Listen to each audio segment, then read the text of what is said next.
los habitantes de Galaad, dijo a Acab: vive Jehová, Dios de Israel, en cuya presencia estoy, que no habrá lluvia ni rocío en estos años, hasta que mi boca lo diga. Llegó a él una palabra de Jehová que decía: apártate de aquí y vuelve al oriente, y escóndete en el arroyo de Querit, que está frente al Jordán. Beberás del arroyo. Yo he mandado a los cuervos que te den allí de comer. Él partió e hizo conforme a la palabra de Jehová, pues se fue y vivió junto al arroyo de Querit, que estaba frente al Jordán. Los cuervos le traían pan y carne por la mañana, y por la tarde bebía del arroyo. Vamos a leer hasta ahí un poquito. Yo no sé cuántos conocen al profeta Elías. Aquí estaba empezando su ministerio. Este es uno de los primeros, el primer milagro que hace el profeta Elías. Una de las cosas que habían sucedido en el pueblo, el Señor les había mandado que no tuvieran dioses ajenos dentro de ellos, ¿cierto? Dios era celoso y Dios sigue siendo celoso. Dios no quiere que haya nada a su misma altura. Él quiere ser el único. Si podríamos decirlo de alguna forma, Él quiere ser la persona más relevante en todo lugar. Si hay algo que le desagrada a Dios, si hay algo que le molesta a Dios, es cuando nosotros ponemos algo a la misma altura o muy similar a Dios. En este caso eran dioses que ellos habían fabricado, eran dioses que ellos habían atraído de otras culturas y los habían llevado a la casa o al pueblo de Dios. Y esto había ocasionado una desviación en el pensamiento de Dios.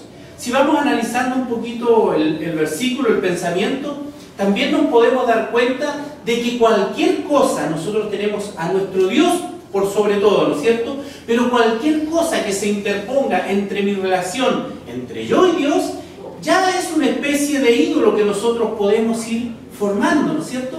Nosotros ya no adoramos a lo mejor una vaca con cuerpo de hombre o un cuerpo de hombre con cabeza de perro, no adoramos el sol, no adoramos este tipo de cosas. Pero sin embargo, a veces hay cosas que son más grandes o más importantes que la voz de Dios.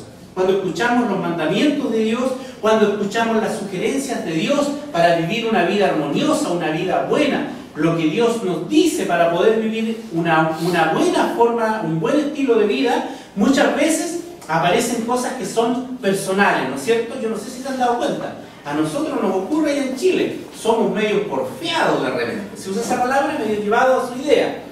El Señor nos dice una cosa, el Señor nos manda algo, pero nosotros siempre tenemos una segunda opinión. El problema no es tener una segunda opinión. El problema es que a veces esta segunda opinión pesa más que la opinión de Dios, que la versión de Dios, que el mandamiento de Dios. Bueno, el Señor Dios les había mandado a ellos que no se hicieran ninguna especie de Dios, que no trajeran nada que fuera diferente a Él, ni nada que fuera superior a Él, sino que Él quería ser el único Dios del pueblo de Israel. Y en este momento se había producido este fenómeno de que ellos habían traído este Dios de otra cultura y lo habían puesto al lado de Jehová, inclusive lo habían puesto por sobre Jehová.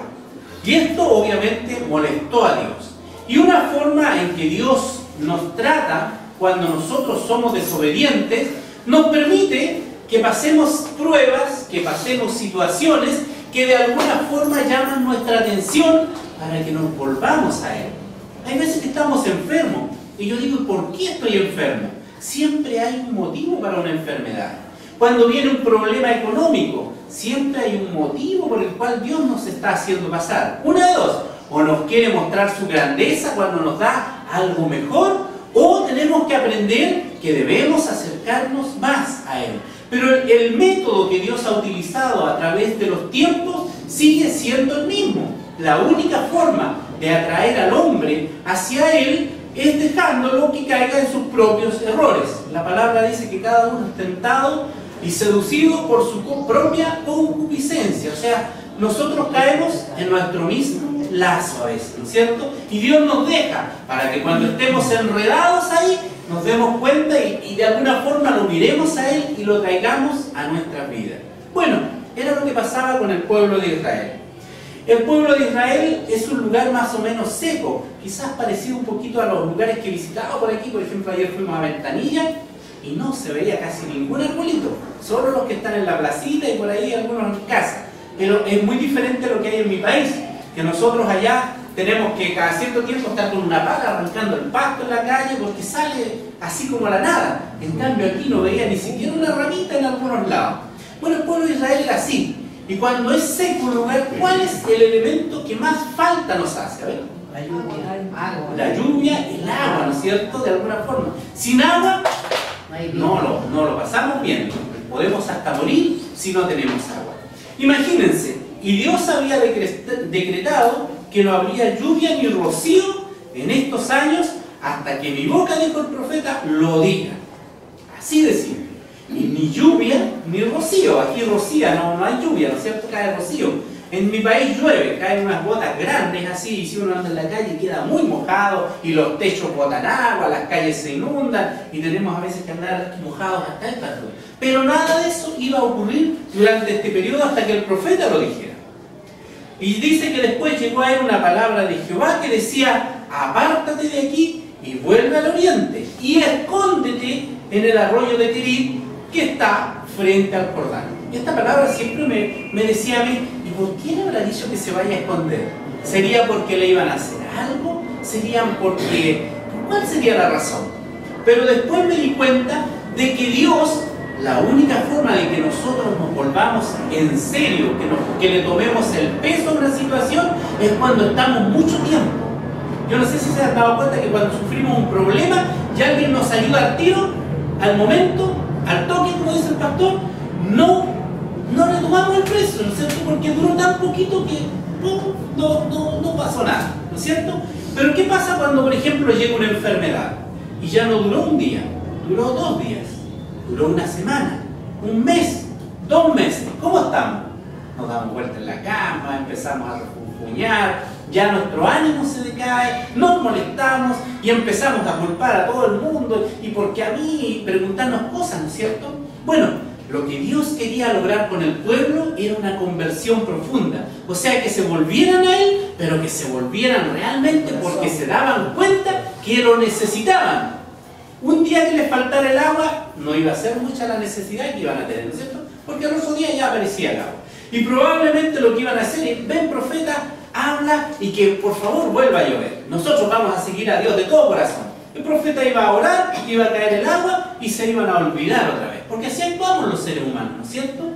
Pero la lección que tenían que aprender ellos era profunda. Entonces Jehová le dice al profeta después: apártate de aquí y vuelve al oriente y escóndete en un arroyo, en el arroyo de Kerit, que está frente al Jordán. Eso estaba casi en la frontera norte de Israel, arriba de Israel. Y ahí se fue a esconder este profeta. Y ahí vemos una cosa importante, que Dios quiere trabajar con ciertas personas para hacer cosas en la iglesia. Veíamos ahí de la hermana que tenía un llamado, que estaba esperando un llamado, pero estaba tan ocupada de sus cosas, que no se dio cuenta del llamado de Dios, ¿no es cierto? Estaba preocupada de que quería ir allá a las naciones, enfocada en eso nomás, y no veía la necesidad que había al lado de ella. Bueno, este hombre, como era un profeta de Dios, Dios se encargaba de cuidarlo. Dios no hace las cosas a loca como nosotros, ¿no es cierto? Que a veces hacemos planes y después, pero no pensé en esto, no pensé en esto otro. Dios, cuando hace algo, lo hace bien, lo hace correcto y piensa hasta en los últimos detalles. Aquí le dice que los cuervos van a venir y le van a traer comida a este profeta, ¿no es cierto? Y más abajo nos dice que en la mañana le traían carne y por la tarde bebía del arroyo. O sea, ahí estaba el perla tiradito a lo mejor en un arbolito al lado del río, disfrutando de las cosas que Dios le da. Porque Dios se ocupa de sus hijos. Cuando Él tiene un propósito, Dios se ocupa de sus hijos. Así que este también es un llamado de atención para nosotros. Si ponemos nuestra vida a disposición de Dios, sepamos también que Dios se va a encargar de estar con nosotros. Cuando nosotros nos alejamos de Dios, las cosas se ponen oscuras. Pero cuando nos acercamos de Dios, Dios tiene una provisión para lo que Él nos ha llamado. O sea, si el Señor te llamó para hacer un trabajo en la iglesia, Dios sabe de lo que tienes necesidad. Dios sabe lo que tiene que hacer contigo para moldear tu vida. Y Él lo va a hacer. tú déjate llevar por el plan de Dios, déjate llevar por la voluntad de Dios, consúltale a Dios, ¿estoy caminando en el sentido correcto o estoy equivocado? Y el Señor se va a encargar de mostrarte hacia dónde debes ir y te va a proveer de las cosas que tienes necesidad. Ustedes no saben lo que significa para nosotros a lo mejor venir acá a Perú. Le decía ayer al hermano comentando acerca de algunas situaciones, no es por sacarlo en cara, pero a lo mejor para que ustedes valoren un poquito lo que significa este trabajo. Venir para nosotros a Perú, ¿saben cuánto significa en plata chilena? A nosotros el cálculo así, solo en pasaje gastamos 1.700.000 pesos, que es en Chile una gran cantidad de dinero. Pero teníamos solamente el millón, nos faltaban 600.000 pesos. Y nuestra pregunta era, ¿de dónde sacamos esa plata? Nosotros no tenemos esa cantidad de dinero. Y estábamos ahí preocupados. Pero yo tenía la seguridad de que si Dios nos había llamado para que estuviéramos aquí hoy día conversando con ustedes, Él tenía que respondernos y darnos 600.000 pesos. 600.000 pesos es 3 veces, 4 veces el sueldo mínimo de mi país. O sea, para que se den cuenta, 4 obreros trabajando tendrían que aportar, ganando el mínimo, aportar todo ese dinero para la gente. Y ese es el trabajo de un mes. Imagínense, era harto dinero. Y de un día a otro se acerca alguien y nos dice, hermano, aquí están los 600.000 pesos que necesito. Y qué glorioso, porque ¿saben qué? No era un ricachón, una persona con plata. No era un individuo que uno dice, pero a él le sobra la plata, qué bueno que puso algo por lo menos para la obra de Dios. Sino que era una persona jubilada, una persona humilde, una persona que no tiene ni siquiera vehículo, pero aportó con gozo y alegría ese dinero para que ustedes pudieran aprovechar, disfrutar, o que esta bendición les llegara a ustedes. ¿Se dan cuenta? No lo estoy sacando en cara, lo estoy poniendo como un ejemplo. Hay gente que les ama allá al otro lado del país. A lo mejor la política presenta otro efecto, pero hay gente que les ama profundamente allá y ellos están proveyendo para que nosotros estemos aquí. A lo mejor no somos las mejores personas, pero estamos tratando de entregar lo mejor que el Señor ha puesto en nuestros corazones. Bueno, este profeta que estaba aquí estaba siguiendo la voluntad de Dios, pero resulta que llegó el momento, pasado algunos días, dice, se secó el arroyo porque no había llovido sobre la tierra. O sea, ahí estaba el hombre de Dios esperando en qué momento Dios lo iba a mandar a Israel. Venían los cuervos, llegaba su carne, su pan, y ahí tenía la agüita al lado para lavarse la cara, tomar agüita, no sé. Lo veo ahí al hombre muy preocupado, muy contento porque Dios estaba con él, pero estaba preocupado en qué momento Dios lo iba a llevar. Pero dice que pasados algunos días se secó el arroyo. Ay. Qué complicada la situación ya para el siervo de Dios, ¿no es cierto? Y vamos a seguir leyendo en el versículo 17:8. Dice, luego llegó a Elías una palabra de Jehová. Qué bueno que el Señor nunca nos deja solos, ¿no es cierto? A veces, cuando las cosas empiezan a verse negras, nos preocupamos, pero sabemos que el Señor siempre está ahí. Cuando las cosas empiezan a complicar, podemos tener la certeza que el Señor siempre tiene un mensaje para nosotros. Entonces, luego llegó a Elías una palabra de Jehová que decía, levántate y vete a Sarepta de Sidón. Era viajar a otro país, a viajar al país de arriba, Fenicia. Y vive allí. Y he aquí, he dado orden a una mujer viuda que te sustente. Esa es una de las situaciones que yo creo deben ser más difíciles. Si Dios le hubiera dicho, ve allá, a donde hay un hacendado rico que te sustente, ¡ay, qué bien! Porque bueno, es una persona que tiene dinero. Pero qué tremendo es que a uno lo manden a expensas, o como decimos en mi país, a costillas. No sé si eso es aquí, ¿no? Cuando alguien vive de otra persona, que lo manden a una viuda más encima. Y esta viuda tenía un hijo, o sea, eran 2.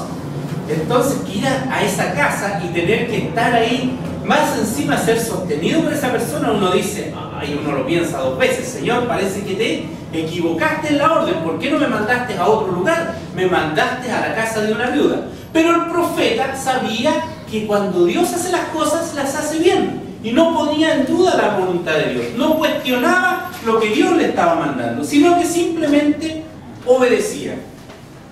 Y dice que va este hombre, entonces él se levantó, dice en el versículo 10 del capítulo 17, entonces él se levantó y se fue a Sarepta, la ciudad que Dios le había mandado. Cuando llegó a la puerta de la ciudad, había allí una mujer viuda que estaba recogiendo leña. Elías la llamó y le dijo: te ruego que traigas un poco de agua y un vaso en un vaso para que beba. No es una gran petición un vaso de agua, ¿no es cierto? Trae un vasito de agua, le digo a alguien, y parte corriendo y me trae un vaso con agua, ¿no es cierto? No es gran cosa. Pero cuando hay sequía, cuando no hay agua, un vaso de agua tiene otro valor, ¿no es cierto? Cuando nosotros en Chile tuvimos el terremoto y no había agua, como que ahí empezamos a valorar el agua. Abríamos la llave, no salía nada. Entonces, había que ir a comprar al supermercado agua.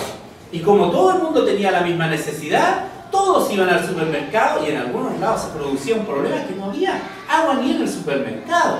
Entonces ahí, cuando hay una necesidad, uno empieza a ver el valor de las cosas. Entonces, en un pueblo que estaban sufriendo una sequía, en un pueblo donde habían problemas, ir a pedir un vaso de agua ya era medio complicado, ¿no es cierto? Yo no sé si ustedes han salido de camping o a algún lugar donde no haya agua y llevan una botellita. ¿Cómo la cuidamos el agüita, no es cierto? Para que no se nos acabe. En cambio, cuando estamos en la casa botamos el agua, pero cuando falta, la apreciamos. Y llega el profeta y le pide a la mujer que le traiga un vaso de agua. Pero era medio, ¿cómo dicen? Puntúo parece el profeta. Como que pedía más de lo que quería, ¿no es cierto? Y cuando ella iba a traérsela, él la volvió a llamar y le dijo: te ruego que me traigas también, sí, no era solo el agua, era algo más, ¿no es cierto? Que me traigas también un bocado de pan en tus manos. Y ahí se ponía un poquito en un tiempo de necesidad, donde no había cultivos, cultivar trigo no era fácil, obviamente los valores habían subido. Bueno, y le pide el profeta esto. Pero esto tenía un propósito, tenía una razón, ¿cierto? Ella respondió: vive Jehová tu Dios, que no tengo pan cocido, le dice. O sea, cuando ella dice esta expresión, vive Jehová tu Dios, está reconociendo, a pesar de que ella no era judía, está reconociendo de que el Dios de Elías era un Dios grande y que ella de alguna forma le temía, lo respetaba, lo consideraba. Entonces le dice: vive Jehová tu Dios, que no tengo pan cocido, no tengo para darte pan cocido. Solamente tengo un puñado de harina en la tinaja y un poco de aceite en una vasija. Era una viuda y era una viuda pobre más encima, ¿no es cierto? Y en una vasija. Ahora recogía 2 leños para entrar y prepararlo para mí y para mi hijo. Lo comeremos y luego moriremos. ¡Qué terrible! En un tiempo de necesidad. Y se notaba aquí que era una necesidad extrema. Lo único que quedaba era un puñado de harina en un tiesto, en la tinaja que alguna vez estuvo llena. Ahora bien al fondo y raspándola, podía conseguir un puñado a lo mejor de harina. Y por otro lado, en una botella donde conservaban ellos en sus vasijas un poco de aceite, quedaba lo suficiente para hacer un pancito típico de la región, que se lo amasaban con aceite, se metía debajo de las brasas y se cocía y se preparaba un pan, y esa era su comida. Y dice que el plan que ella tenía, el plan glorioso que ella tenía, o el plan que bonito que a lo mejor podríamos decir, dice: ahora recogía 2 leños para entrar a prepararlo para mí y para mi hijo. Lo comeremos y luego moriremos. No nos quedaba ni una esperanza, no nos quedaba más, a pesar de que considero a Dios, a pesar de que tú eres el profeta de Dios y sé que Dios puede hacer las cosas, pero era lo único que podemos hacer. ¿Saben lo que me gusta de esta viuda? Que no era reclamona, no hablaba en contra de Dios. Porque podría haber dicho: claro, tú eres el profeta de Dios, ¿no es cierto? Y mira lo que estamos pasando. Más encima, que tu Dios te dé, a lo mejor como responderíamos nosotros, ¿no es cierto? Que tu Dios te dé lo que tú necesitas. ¿Por qué tengo que yo cargar contigo? Si tu Dios es grande, entonces ¿qué te dé pan? ¿Qué tengo que ver yo contigo? Déjame a mí con mi hijo y mi pan.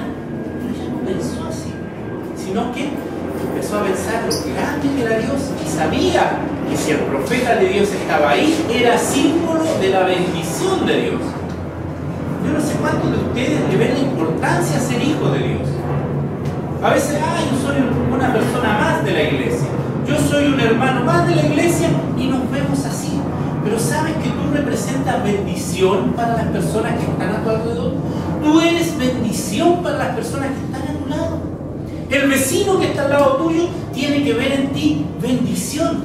Tiene que ver una persona que está cerca de Dios y que puede traer palabra de vida. Yo no sé, yo me recuerdo cuando trabajaba, como yo era cristiano, muchos se burlaban de mí, claro, porque no hablaba como ellos. De repente habían cosas que me chocaban y me apartaban nomás, pero era como el tontito del grupo, el que no participaba en muchas cosas porque no me gustaba. De repente habían conversaciones subidas de tono, esto no es para mí, y se burlaban de mí. Pero ¿saben qué? Me recuerdo que en más de alguna oportunidad, cuando ellos realmente tenían un problema, me recuerdo que se acercaban y me decían, ¿sabes qué? Tú realmente tienes algo especial, me decían. Tienes como que eres consecuente con lo que dices. ¿Y sabes qué? Y me contaban su problema y yo podía hablarles de Dios. Porque cuando nosotros actuamos bien, actuamos como un hijo de Dios. Aunque el vecino se ría porque voy a la reunión, aunque me ponga sobrenombres porque voy a la reunión, yo soy un instrumento en las manos de Dios. Y tarde o temprano, ese personaje, ese vecino, ese amigo, ese compañero de trabajo, en algún momento va a tener una necesidad. Y se va a acordar de una persona que sí era un verdadero cristiano, porque no actuaba como otros cristianos que cuando están en la iglesia son así, ¿no es cierto? Y cuando salen de la iglesia son igual que el otro.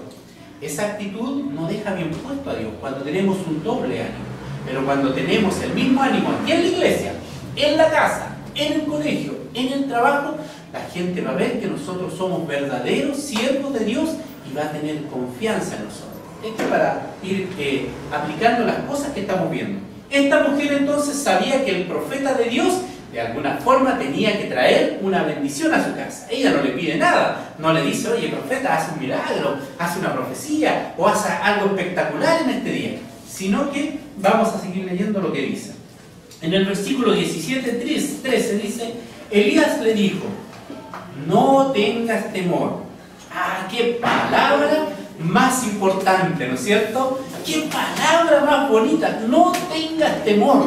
Ella ya estaba abandonada a su, no quiero decir la palabra suerte, porque los cristianos no creemos en la suerte. La suerte es para otros, que no tienen las cosas claras. Pero los cristianos sabemos que no existe la suerte para nosotros. Existe solamente la perfecta voluntad de Dios para nuestra vida. Así que si alguno cree en la suerte, olvídese de esa tontera. Porque en realidad Dios, cuando toma a alguien por hijo, le da un plan, da un camino por el cual él va a andar, y aquí no hay cosas que sucedan por casualidad.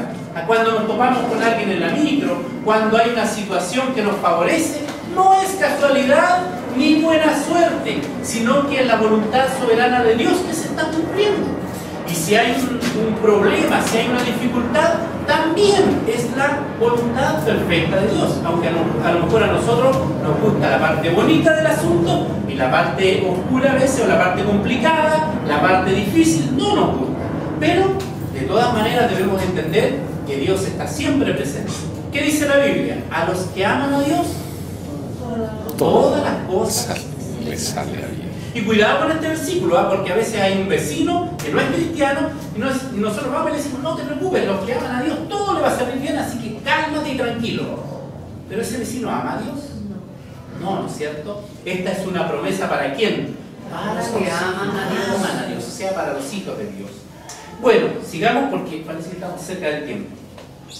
El profeta entonces, que era el símbolo de la bendición de Dios, estaba ahí. Y le dice esta tremenda, en este tiempo de angustia, le dice, no tengas temor.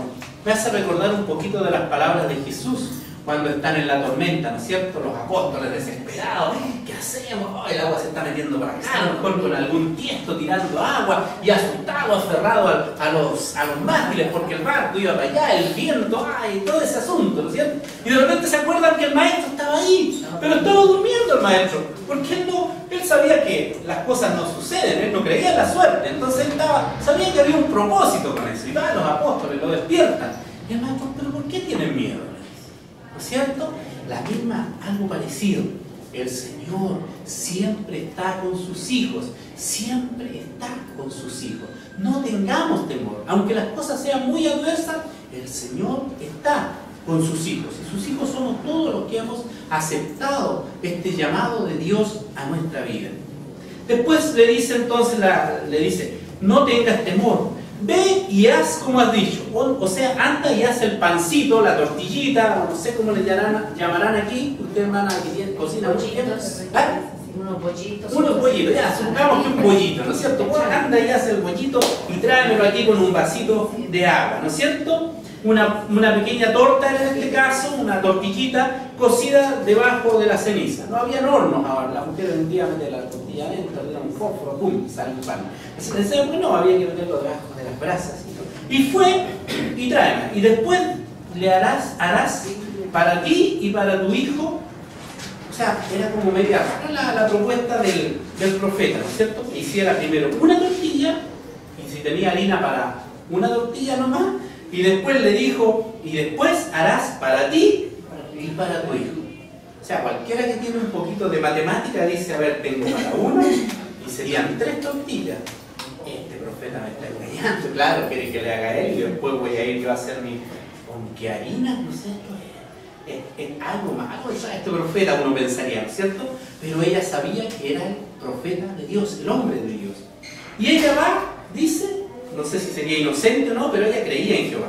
Porque Jehová, Dios de Israel, le dice al profeta, ha dicho así. Ay, aquí viene una tremenda palabra. La harina de la tinaja, que estaba casi vacía, ¿no es cierto?, no escaseará, ni el aceite de la vasija disminuirá, hasta el día en que Jehová haga llover sobre la faz de la tierra. Estas palabras para mí tienen un significado tan glorioso. Yo no sé si ustedes saben lo que significa el aceite. Tiene significado de la unción de Dios, de la presencia de Dios, de que Dios está con alguien. Eso es lo que tiene la idea del aceite. Y la harina es símbolo del crecimiento, es símbolo de la vida cristiana. Por eso es que cuando Jesús habla, dice que a la verdadera harina, a la verdadera masa cristiana, por decirlo así, a la forma de cristianismo, no le metamos levadura de los fariseos ni nada, porque la contaminamos. Hay otra bonita enseñanza. A veces nosotros permitimos que cosas que no son de Dios se metan en nuestra vida, ¿no es cierto? Pero bueno, sigamos con la historia. Ni el aceite de la vasija disminuirá hasta el día en que Jehová haga llover sobre la faz de la tierra. La lluvia, ¿qué simboliza? A ver, vámonos a los símbolos. Vida, pero la palabra ¿qué? Destrucción.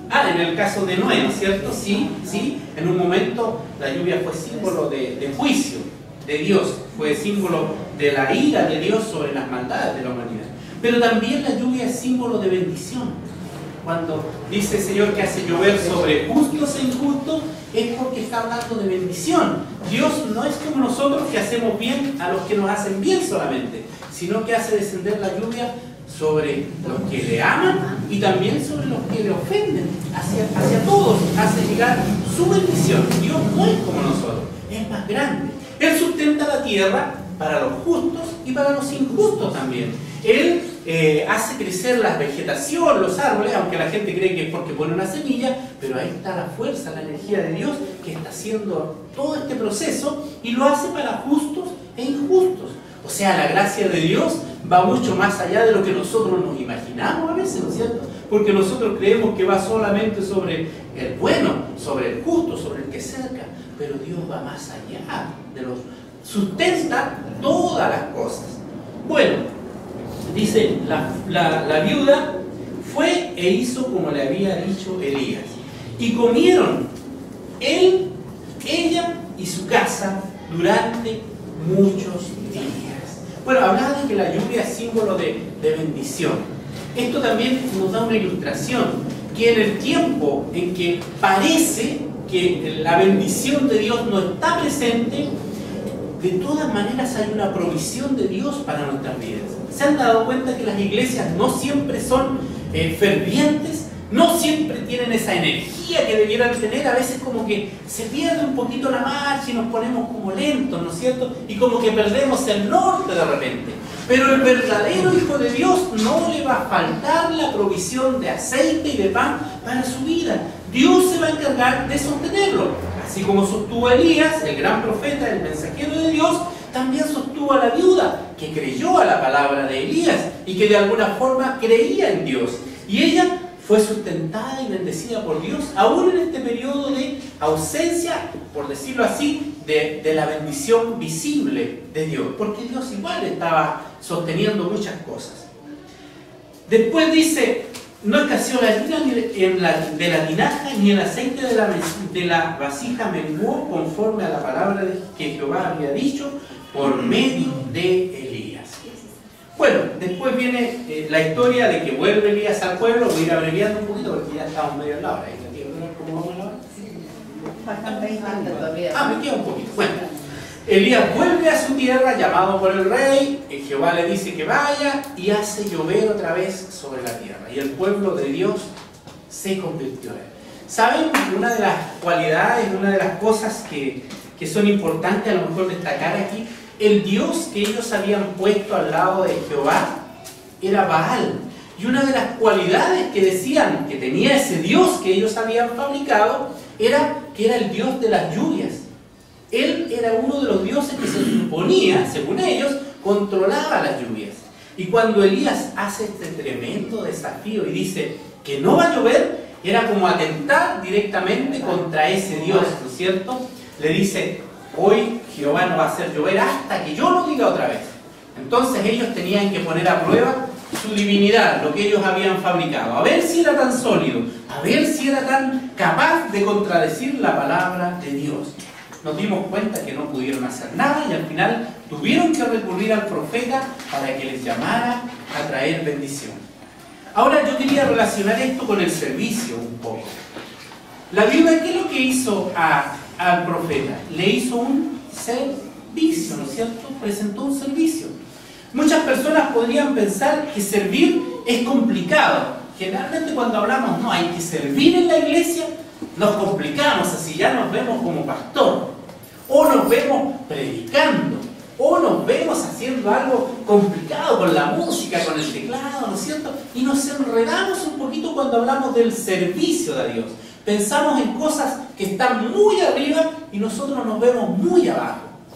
Pero esta viuda presentó el servicio a Dios, el servicio que Dios le pidió. No hizo ni más ni menos que lo que Dios le había pedido. ¿Y cuál fue el servicio? A ver, ¿qué hizo la viuda? Hacer un pan. Hacer un pan. Miren, la lecera diría uno, hacer un pan, eso no es servicio. Ese lo hace cualquiera, va a la panería y lo hace la panadera. Pero ella prestó un servicio. Miren, la viuda lo único que a lo mejor sabía hacer era cocinar, juntar leña, meter debajo del fuego, hacer un fueguito y cocinar. Y eso lo utilizó Dios para servir.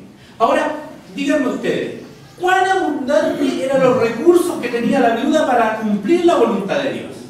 Tenía varios sacos de harina ahí, como para los 6 meses que iba a estar, o 8 meses que iba a estar el profeta ahí, o los años que iba a estar. No, tenía un barril de aceite ahí para, vamos a tener aquí, sentémonos tranquilos. No, tenía un montón de harina, un poquitito de aceite, nomás era todo lo que tenía. Pero ella lo puso al servicio de Dios. A veces nos miramos a nosotros mismos. Yo soy uno de los que más me miro y la tía Aurora me dice, no, si usted no tiene tan poco talento. Ella es buena conmigo, por eso me lo dice. Pero a mí, y yo me miro a mí y le digo, pero ¿quién soy yo para servir al Señor? Y me complico a veces, pero trato de servir a lo que puedo. A veces estoy barriendo, a veces estoy metiendo un clavo, haciendo una cosa, a veces estoy predicando y haciendo diferentes cosas.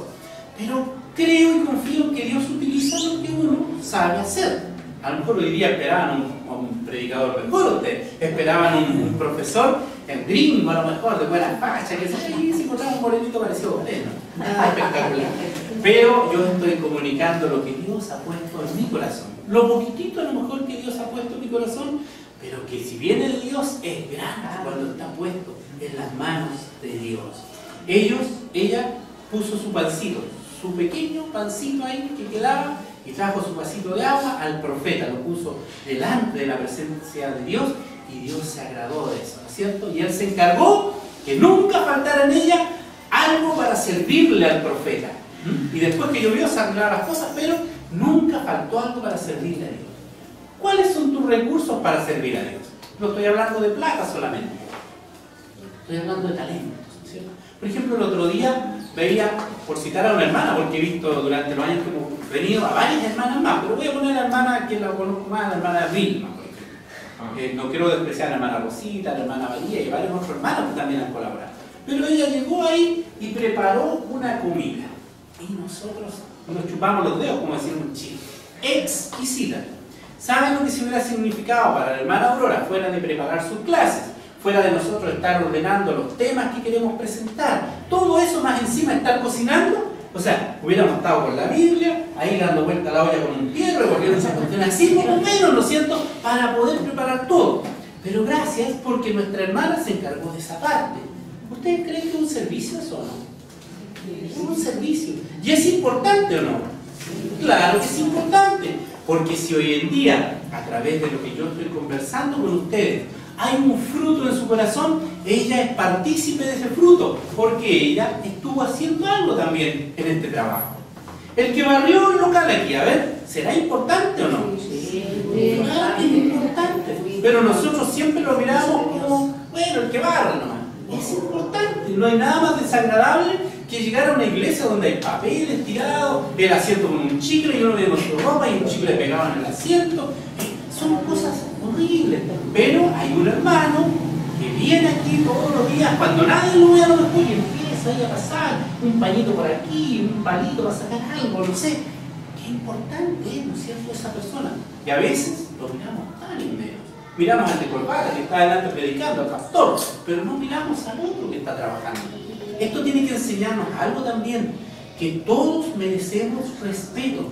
En la obra del Señor no hay unos más altos que otros, no hay unos que están por sobre los otros, sino que todos nos merecemos respeto.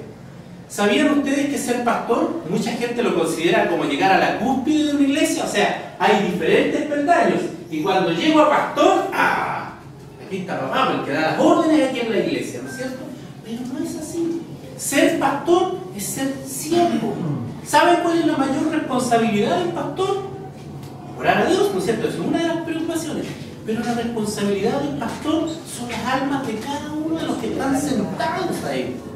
No es mandar, no es dar órdenes, obviamente que se preocupa de varias cosas, pero no es ese el propósito.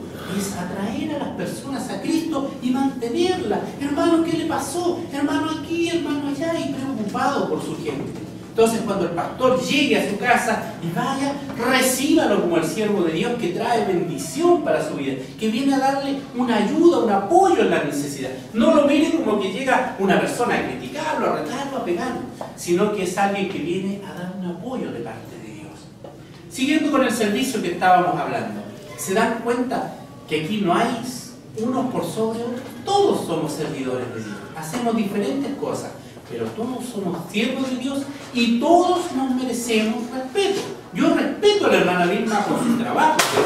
Aquí yo veo a Freddy a veces limpiando y deben haber muchos más que ayudan a limpiar, creo que hay turnos, qué sé yo.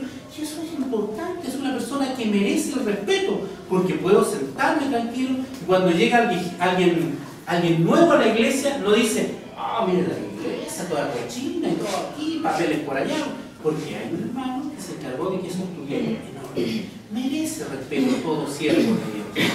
El profeta no miró en menos a la viuda, ni le dijo así, oye, anda y no, sino que él pidió, por favor, haz esto, por favor, de buena forma, haz lo que el Señor está demandando de ti.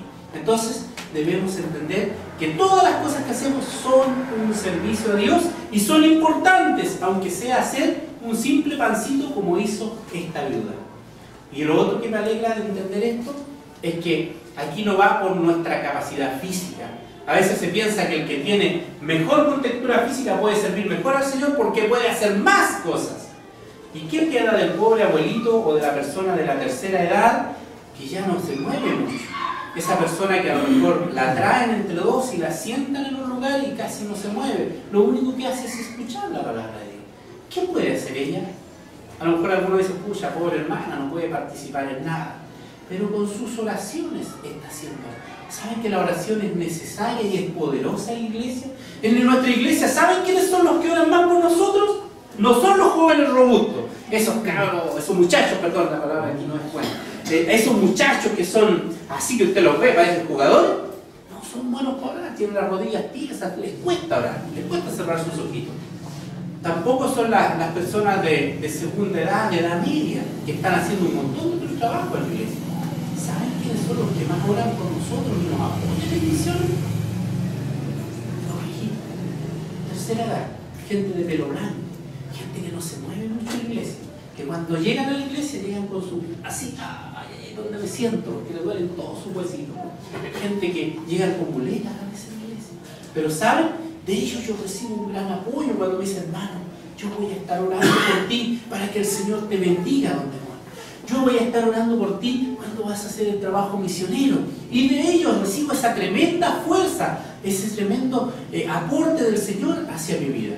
Es raro que un joven se acerque y me diga, hermano, que le vaya bien en misiones. Hay algunos, pero la mayoría está concentrada en esa edad. Y no saben lo importante que es para nosotros saber que hay esos viejitos orando por nosotros allá en Chile. O sea, todos los trabajos son importantes en la iglesia. Amén. Dios quería hacer algo en este pueblo, ¿no es cierto? Dios quería limpiar la imagen del pueblo. Habían metido cosas malas dentro del pueblo. Dios quería hacer un trabajo en el pueblo. Y quería que este pueblo fuera una imagen para las naciones que estaban alrededor. Esa fue la idea de Dios al escoger a Israel. Él quería que fuera un pueblo santo, un pueblo diferente, un pueblo apartado, un pueblo que los demás los vieran y dijeran, realmente ese pueblo es diferente. Ese pueblo tiene un Dios distinto a los que nosotros nos fabricamos. Esa era la idea de Dios. El propósito de la iglesia hoy en día es ser luz, es ser bendición aquí en la tierra. La iglesia tiene esa tremenda labor y me alegro de ver cómo ustedes han recepcionado lo que de alguna forma el Señor les está proponiendo. Veo que están mejorando sus clases, sus salas, ¿no es cierto? Veo que están haciendo arreglos, veo que hay proyectos. ¿Y cuál es la idea de todo eso? ¿Que solo se vea más bonita la iglesia? No, ¿no es cierto? Sino que nuevas personas alcancen al Señor. Pero ¿sabes qué? En este trabajo no es solo del pastor, no es solo de los líderes de la iglesia, no es de los músicos, sino que es un trabajo de toda la iglesia. Toda la iglesia. O sea, desde el hermano, como decía antes, que está sentado ahí con problemas, hasta el joven que tiene un montón, muchas energías. Es un trabajo en conjunto y que Dios va a bendecir. ¿Quieren ustedes ver bendición en la iglesia? No, Marisa. ¿Quieren ver bendición en la iglesia? Amén. ¿Cierto? Amén. Pero ¿cuándo creen ustedes que van a empezar a ser parte de esta bendición? ¿Cuando el pastor empieza solamente a trabajar solito? ¿Cuando los músicos empiezan a trabajar solitos? ¿O cuando yo personalmente me involucre en el trabajo de la iglesia? ¿Qué creen ustedes? En conjunto, ¿cierto? Cuando trabajamos en conjunto se produce bendición. ¿Cómo dice el Salmo? Mirad cuán bueno y delicioso es habitar los hermanos juntos. ¿Y qué más dice? Hay otro calificativo. En Armonía. armonía. ¿Qué es lo que es armonía? Tiene varias formas de verlo. ¿Sí? Cuando estamos peleados, ¿hay armonía? No hay No hay armonía, ¿no es cierto? Cuando cada uno hace lo que bien le parece. Yo le pongo el clavo aquí. No, mejor lo pongo acá. No, mejor acá el clavo. ¿Hay armonía en ese trabajo? No. Desorden. No hay nada, ¿no es cierto? Pero dice que donde se reúnen juntos en armonía, ¿qué hace Dios? Allí envía Jehová bendición. ¿Y qué más? Vida eterna. Entonces, si nosotros creemos a la palabra de Dios y queremos gozar de bendición y de vida eterna, tenemos que trabajar en armonía, hasta con ese hermano que no me agrada mucho, ¿no es cierto? Porque siempre hay gente que uno tiene preferidos y no preferidos, pero en la iglesia debemos ser un grupo, debemos ser solo un cuerpo. Los apóstoles dicen que ellos estaban, cuando vino ese día especial, la inauguración de la iglesia, dice que no estaban dispersos. Algunos se habían ido de Jerusalén, habían ido a otro pueblo, pero el Señor fue, caminó con ellos y les dijo, es necesario que vuelvan a Jerusalén. Y volvieron a Jerusalén, los discípulos que iban a Emaús, ¿no es cierto? Y cuando estaban todos reunidos, estaban los 120 ahí, no había pasado nada espectacular, no había nada especial ese día, estaban reunidos, decepcionados porque habían perdido a su Señor. Algo sabían de que parece que resucitó. Una mujer dice que lo vio por acá, otros discípulos dijeron que había estado con ellos. algo está pasando, no sé qué es lo que es, pero algo está pasando. ¿Y saben lo que hicieron ellos? Se juntaron y unánimes, o sea, en un mismo sentir, en un mismo ánimo, empezaron a orar a Dios. A lo mejor estaban cansados, a lo mejor, como dije, estaban decepcionados, pero empezaron a orar a Dios. ¿Y saben lo que pasó? Empezó el poderoso comienzo de la iglesia, el principio, la inauguración, si podríamos así decir, de lo que nosotros estamos disfrutando hasta hoy en día, que se llama iglesia. Dice que vino el Espíritu Santo en una forma especial y que las murallas, todo tiritaba. Sobre el techo aparecieron unas lenguas de fuego. Los hermanos empezaron a profetizar en diferentes lenguas. ¡Qué espectáculo! Cómo el Señor hizo esa tremenda inauguración para el día que Él tenía preparado, ¿no es cierto? Y eso fue capaz de fortalecer a la iglesia del Señor, llevarla a través de los siglos, a pesar de las etapas difíciles que ha tenido la iglesia hasta el día de hoy. Y nosotros estamos disfrutando de esta bendición. Y todo empezó por gente que se unió y empezó a orar a Dios. Si lee el libro de los Hechos, va a ver que la característica más común es la unión. Comían en las casas, se juntaban allá, eran buenos amigos, como podríamos decirlo. Tenían algo muy especial y si surgía algún problema, lo podían solucionar porque confiaban y creían en Dios.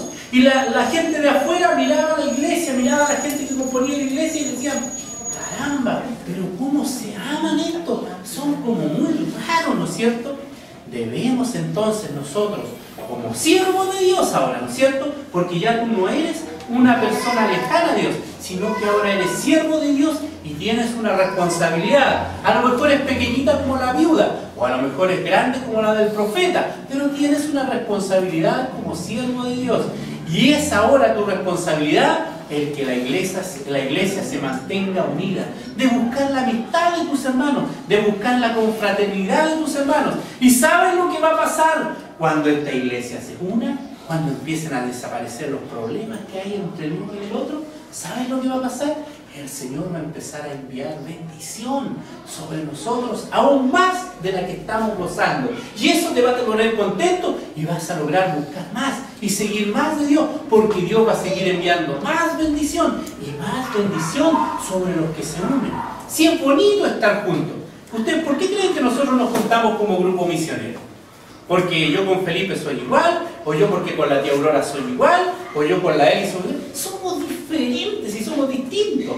Tenemos personalidades, formas diferentes, nos vestimos diferentes, hablamos distintos. Y no crean que de repente no hay roce. Pero ¿saben qué es lo más bonito de todo? Es que ahí está el Espíritu de Dios tratando de unirnos, tratando de mantener esa unidad. Y a pesar de que hemos tenido choques, de que a veces tenemos problemas, el Espíritu de Dios es más poderoso que nuestro carácter, que nuestra voluntad, que nuestro deseo de hacer las cosas, sino que Él vive en nuestro corazón y nos doblegamos delante de Él y nos volvemos a unir y volvemos a conservar esa amistad. Eso es lo que Dios quiere hacer con ustedes en este lugar. Esta iglesia, si ustedes se unen, si ustedes buscan más a Dios, si ustedes ponen sus talentos, lo que tienen delante de Dios, van a ver cómo Dios los utiliza. Y no estoy hablando de estas iglesias que llaman que tienes que traer toda tu plata al Señor, sino que estoy hablando de cosas físicas también, de cosas que tú haces, de comportamiento, de trato, de saludo, de preocupación el uno por el otro, de visitación el uno por el otro, de hablar cosas buenas el uno con el otro, de ver la parte buena de la iglesia y no ver los defectos, sino que orar por los problemas y ayudar a que el Señor siga solucionando las cosas. La pregunta ahora es la siguiente. Ya lo hemos entendido, ¿no es cierto? Creo que quedó clara la idea. El Señor se goza en utilizar a personas simples, comunes y corrientes. Pero aquí a lo mejor vemos dos tipos de personas. Unas que ya llevamos mucho tiempo en la iglesia y que de alguna forma hemos entendido algo de lo que el Señor quiere hacer con nosotros. Y a lo mejor lo único que tengo que hacer es decirle: Señor, heme aquí, como dijo Isaías, envíame a mí. El Señor lo limpia y lo utiliza para una tremenda bendición. Pero puede haber otro tipo de personas que a lo mejor todavía no han entregado su vida a Cristo, Y están mirando la iglesia desde afuera, como un grupo raro, así, esta gente es como extraña, pero algo hay en ellos distinto, como que tienen alegría a pesar de los problemas, a pesar de que, como no sé si les va mal y de repente andan igual contentos. Pero, ¿qué tienen ellos? Lo que tenemos nosotros no es nada espectacular de nosotros mismos. Es que Cristo ha entrado a vivir en mi corazón. Y te digo, cuando estoy cansado, cuando estoy decepcionado, cuando no quiero ir a la iglesia, porque también me pasa, el Señor me ha bendecido, el Señor me ha levantado. Y voy a Él y oro, y Él me levanta. Y vuelve esa alegría a mi corazón, y vuelve el deseo de congregarme con Él. Y a lo mejor tú nos ves así como un poquito raro, como decimos en Chile, bichos raros. Es una expresión que usamos allá. Pero no somos bichos raros, somos hijos de Dios. A lo mejor puede ser que tú todavía no has entregado tu vida al Señor y le estás mirando desde lejos, como muchas personas lo hicieron cuando anduvo físicamente en la tierra y no te atreviste o no se atrevieron a acercarse al Señor. A lo mejor tú estás desde ahí y todavía no te atreves a decirle al Señor: Señor, perdona mis pecados, ahora quiero que tú seas mi Padre y quiero gozar de todas esas bendiciones que tú le das a sus hijos, de todo ese espíritu que tú pones en tus hijos. Nos vamos a poner en pie en estos momentos y vamos a orar. Y cualquiera sea la condición, si tú quieres pedirle al Señor que venga a vivir en tu corazón, pídele en este instante: Señor, quiero que tú vengas y provoques algo diferente en mi vida, y quiero que tú cambies mi vida y me hagas sentir lo que esta gente vive, lo que este grupo, lo que la Biblia habla del cristianismo. Vamos a orar unos momentos. Padre amado, te agradecemos porque podemos estar delante de tu presencia, Señor. Te agradezco porque, Señor, no es casualidad que estemos acá, sino que tú estás acá con un propósito y tú nos has traído hasta acá con un propósito, Padre. Te pido primeramente por la persona que a lo mejor está aquí y que todavía no se ha atrevido a tomar una decisión por ti, Padre. Tú sabes a lo mejor la angustia que hay en su corazón. Tú sabes a lo mejor las dudas que hay en su vida. Tú sabes los problemas que puede tener y quizás eso lo tiene atado y no se quiere acercar a ti. Te pido, Señor, que en esta mañana puedas tú romper todos esos lazos, Señor, y darle la fuerza, tocándolo con tu Espíritu Santo, para que su corazón se acerque a ti, te pida perdón por sus pecados y te pida que quieres ser su hija, Padre, o su hijo, según sea el caso. Señor, sé que tú estás aquí tocando corazones en esta hora. Sé que no nos hemos reunido simplemente para escuchar algo simplemente, sino que tú quieres provocar cambios en nuestras vidas. Te pido por estas personas que pudieran estar en esta situación, que tú les toques, Señor, y les bendigas en esta hora, que te puedan recibir en sus corazones y en sus vidas, Padre. Te pido también por cada uno de mis hermanos que forman parte de esta iglesia, Señor, activamente, que a lo mejor están participando aquí hace mucho tiempo. Te pido, Señor, que tú toques sus corazones, Padre, y que tú toques mi corazón también, porque cada día tengo que ir renovando mi relación contigo. Diariamente debo ir renovando mi relación contigo, Padre, y recibir lo que tú quieres dar. Te pido, Señor, que cambies el carácter cada día de esta iglesia, que cada día le hagas una iglesia más fuerte,